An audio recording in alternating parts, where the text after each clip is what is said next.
Well, we're at CPAC because we are kind of there. Let's go back to Warren Mundine, who's jumped in front of the cameras. There he is. Great to see you, Warren Mundine, Chairman of CPAC Australia. Great friend of Outsiders here. You've been over at CPAC. We just spoke to Army Horowitz about his experiences. You took the stage with Andrew Cooper. Yep. There was a big Australia CPAC thing. We heard the cheers. You were like a rock star going out there. So tell us about the reception for CPAC Australia at CPAC. Well, people are only human, really. It's fantastic. We brought a contingent of Australians over here, about 40 of them, and 30 of those 40 were under 30. So we're looking at the future of bringing young people along to it and that. But, you know, the big news today was that we listened to President Milei of Argentina. We listened to the Prime Minister of Italy. And then we had the big star, of course, himself, Donald Trump, give a talk. But I've got to say that the future US ambassador, she was brilliant, and she didn't hold back on what she's going to clean up the UN about defunding it, putting a dose through the whole system. And actually she said, and these were her words, she is going to destroy UNRWA. And so these are all the incredible conversations that we've been hearing. And it's just, and look, it was really inspiring, really great to see and hear these incredible leaders talk. Any sight of Kevin Rudd? Did our ambassador bother to turn up at CPAC to get closer to the American administration, Warren? I didn't see him, but I'm sure he might have been lurking around in the dark somewhere. Well, he's gallivanting around the G'day USA thing over in LA with all his lefty mates. So there you go. But Warren, tell us again about what your take out of Donald Trump's speech. My take out of Donald Trump's speech is they're more savvy, more smarter this time than the first time. I think when they went into the 2016, that they didn't know how the deep state actually operated. They didn't know how the bureaucracy operates and how they can stuff you around and all that. This time, they're right from day one. They've been out there doing great things. You know, they've pulled out of the UN's, the Health Council. They've now defunded UNRWA, and as the future US ambassador to the UN has said, she is going to dismantle it. She's going to just pull it apart and destroy it. They also talked about how they're going to, Doge is becoming a big issue, and about the billions and billions of dollars that they're saving at the moment.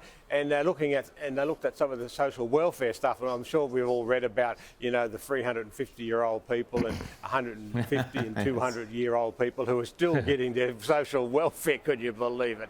And these are the things they've been picking up. Also, they're pushed, in support of the military, and of course he wants to be known as the president for peace, and how he's going around, and the big one, of course, was Israel. Him and every speaker today had made it quite clear that Israel is their special friend of the United States, and they're going to stand by them, and they're going to fight for Israel.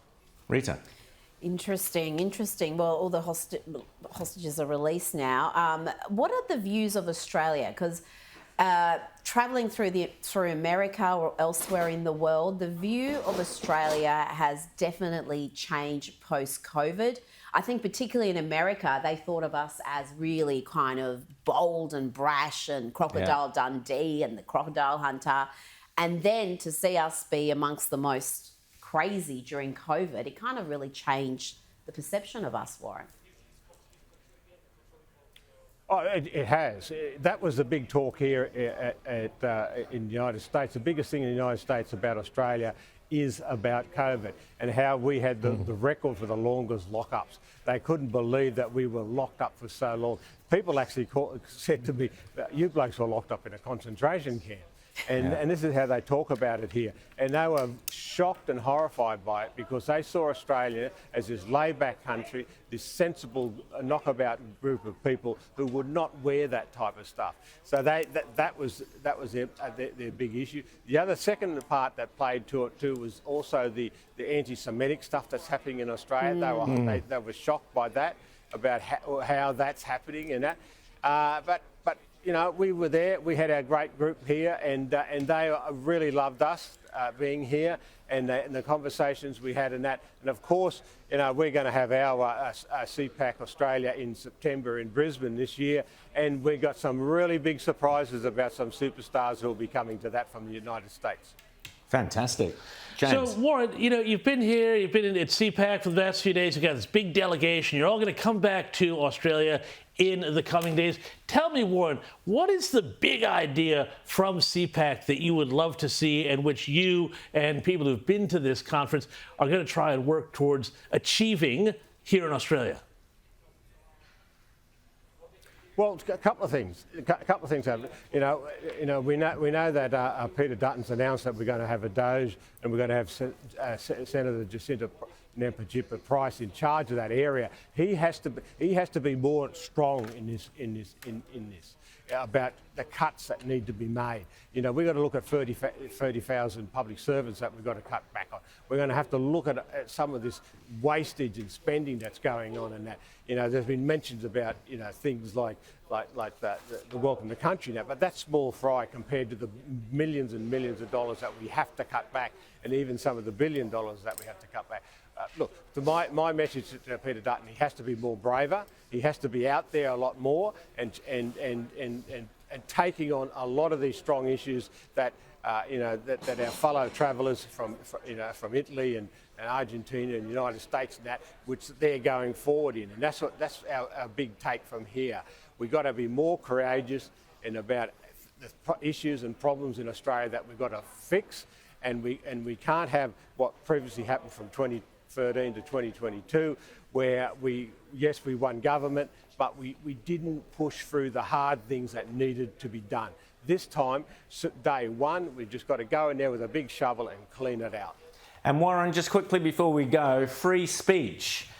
Was that on the radar at all at CPAC? We know that JD Vance and President Trump and Elon Musk have made a great deal about the fact that if you aren't fully on board the US's free speech agenda, there's trouble lies ahead. Well, the Liberal Party here have voted to censor under 16s on media, to censor the media with these new hate laws.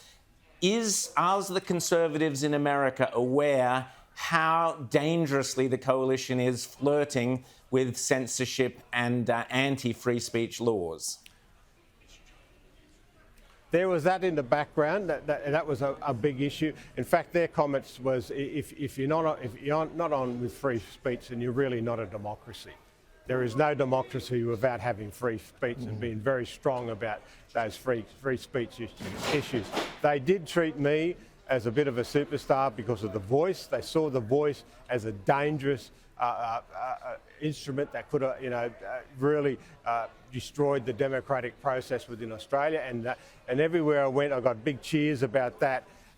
So they're very much and very strong about these free speech issues, and they're going to make that dose. In fact, they made the comment that we need a global dose to clean up all this woke stuff, to clean up all this wastage of money, of taxpayers' money and everything like that. But we also need to have very strong stance on free speech, because as they said to me, without free speech, you haven't got a democracy.